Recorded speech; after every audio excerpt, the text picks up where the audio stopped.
Double செஞ்சுரின்னு சொன்னாவே வந்து உங்களுக்கு ஞாபகம் வர்றது ஒருத்தர் தான். ஸோ ஒருத்தரை இல்லை பல பேரை கூட உங்களுக்கு வந்து ஞாபகம் வரும். ஆனால் இந்த ஒருத்தரை மட்டும் வந்து பார்த்திங்கன்னா வந்து காலத்துக்கு மறக்க முடியாது.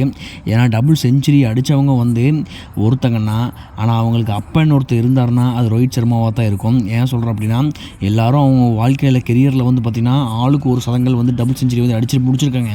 ஆனால் இந்த ஒரு மனுஷன் மட்டுமே வந்து பார்த்திங்கன்னா 3 டபுள் செஞ்சுரி வந்து அடிச்சிருக்காரு. அதுவும் ஒரு குறிப்பிட்ட டீம் கூட மட்டுமே வந்து பார்த்திங்கன்னா 2 முறை வந்து டபுள் செஞ்சுரி அடிச்சிருக்காரு. இந்த அளவுக்கு பயங்கரமான கேப்பபிலிட்டி இல்லை ஒரு ஆளும்.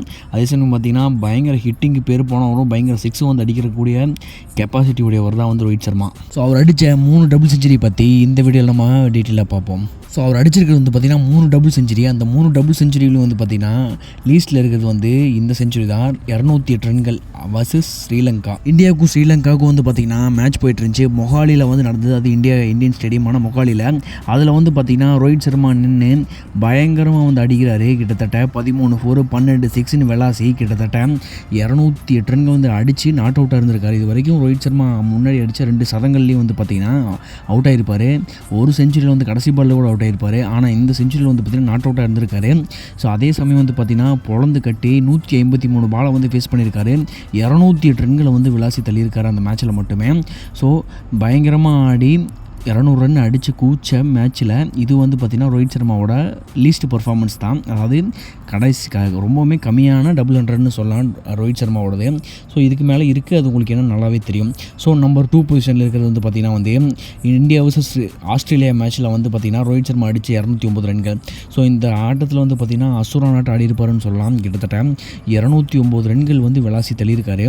ஸோ இந்தியா அந்த மேட்ச் என்னமோ 400 ரன் அடிக்காது உண்மைதான். ஆனாலும் வந்து பார்த்திங்கன்னா இந்த ஒரு ஸ்கோரை கடைசி 10 ஓவரில் விளாசி தள்ளியிருப்பாங்க. பெங்களூரில் நடந்த இந்த மேட்ச்சில் வந்து பார்த்திங்கன்னா வந்து ரோஹித் சர்மா கிட்டத்தட்ட 12 4 16 6ன்னு விளாசி தள்ளியிருப்பார். கிட்டத்தட்ட 158 பந்துகள் பிடிச்ச ரோஹித் சர்மா 209 ரன்களில் வந்து அவுட் ஆகியிருந்திருப்பார். இதுதான் வந்து பார்த்திங்கன்னா வந்து ஒரு மேட்ச்சில் ஒரு தனிநபர் அதிகபட்ச சிக்ஸர் அடித்த ஒரு ரெக்கார்டான மேட்சாக வந்து இது பார்க்கப்பட்டுருக்கு. கிட்டத்தட்ட 16 சிக்ஸர்கள் வந்து அடிச்சிருப்பார். அதுக்கப்புறம் வந்து பார்த்திங்கன்னா பல பிளேயர்ஸ் வந்து பல 10 வருஷங்களில் வந்து அந்த 16 சிக்ஸுங்கிற வந்து ஈக்குவல் பண்ணியிருந்தாலும் அந்த 16 சிக்ஸுங்கிற அந்த ஒரு பெஞ்ச் மார்க்கை கிரியேட் பண்ணது ரோஹித் சர்மா தான். அந்த மேட்ச்சில் பொழந்து கட்டியிருப்பார் கடைசி 10 ஓவரில் தோனி கூட நின்று. ஸோ அந்த மேட்செல்லாம் வந்து பார்த்திங்கன்னா வெறித்தனமான மேட்ச்சு சொல்லப்போனால். அடுத்து நம்ம இதில் வந்து பார்த்திங்கன்னா நம்பர் 1 பொசிஷன் வந்தாச்சு. ரோஹித் சர்மா வந்து 2014 ஸ்ரீலங்கா கூட நடந்த மேட்ச்சில் பொழந்தது தான். கிட்டத்தட்ட 264 ரன்கள். இதுதான் வந்து ஒன் டே ஃபார்மேட்டில் ஒரு பேட்ஸ்மேன் அதிகபட்ச ஸ்கோர் அடித்தது. 264 ரன்கிற இந்த பெஞ்ச் மார்க்கை வந்து பார்த்திங்கன்னா முறியடிக்கணும்னா கண்டிப்பாக ஒருத்தர் பிறந்ததாக வரணும். அந்தளவுக்கு பயங்கரமான ஒரு ஸ்கோரு. கிட்டத்தட்ட 173 பந்துகளை வந்து ஃபேஸ் பண்ணி 33 ஃபோர்ஸு 9 சிக்ஸரை வந்து விளாசி தள்ளியிருப்பார். ஸோ அதிக பவுண்ட்ரி அடித்ததும், அதாவது அதிக ஃபோர்ஸ் அடித்ததும் இந்த ஒரு மேட்ச்சில் தான் ஒரு இண்டிவிஜுவல் மேன்.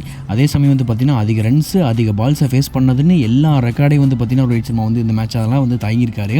கிட்டத்தட்ட 224 ரன்கள்ங்கிறது வந்து பார்த்திங்கன்னா ஒரு இன்னிங்ஸோட ஸ்கோர் அந்த அளவுக்கு சொல்லலாம்.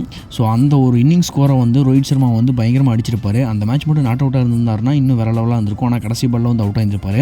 கிட்டத்தட்ட 173 பந்துகளை ஃபேஸ் பண்ணி 33 ஃபோர்ஸு 9 சிக்ஸர் அடித்து ஸ்ரீலங்கா வந்து பயங்கரமாக வந்து கதற விட்டுருப்பார் அந்த மேட்ச்சில். ஸோ என்ன பண்ணுறனே தெரியாமல் இருந்தாங்க ஸ்ரீலங்கா. அந்தளவுக்கு பயங்கரமான ஒரு பேட்ஸ்மேன் வெறித்தனமாக வந்து ஆடின ஒரு மேட்ச் தான் வந்து அது. ஸோ இந்த ரெக்கார்டை வந்து கண்டிப்பாக அடுத்த 10 இயர்ஸில் எந்த ஒரு டீமாவது எந்த ஒரு பிளேயராவது முறியடிப்பாரா அப்படிங்கிற பற்றி நீங்கள் கமெண்ட் பண்ணுங்கள். அதே சமயம் வந்து பார்த்திங்கன்னா 3 செஞ்சுரி டபுள் செஞ்சுரி அடிக்கிற அளவுக்கு கேப்பபிலிட்டி உள்ள பிளேயர் யாருங்கிறத பற்றி கமெண்ட் பண்ணுங்கள். நான் உங்களை அடுத்த ஒரு நல்ல ஒரு வீடியோவில் மீட் பண்ணுறது வரைக்கும் பை.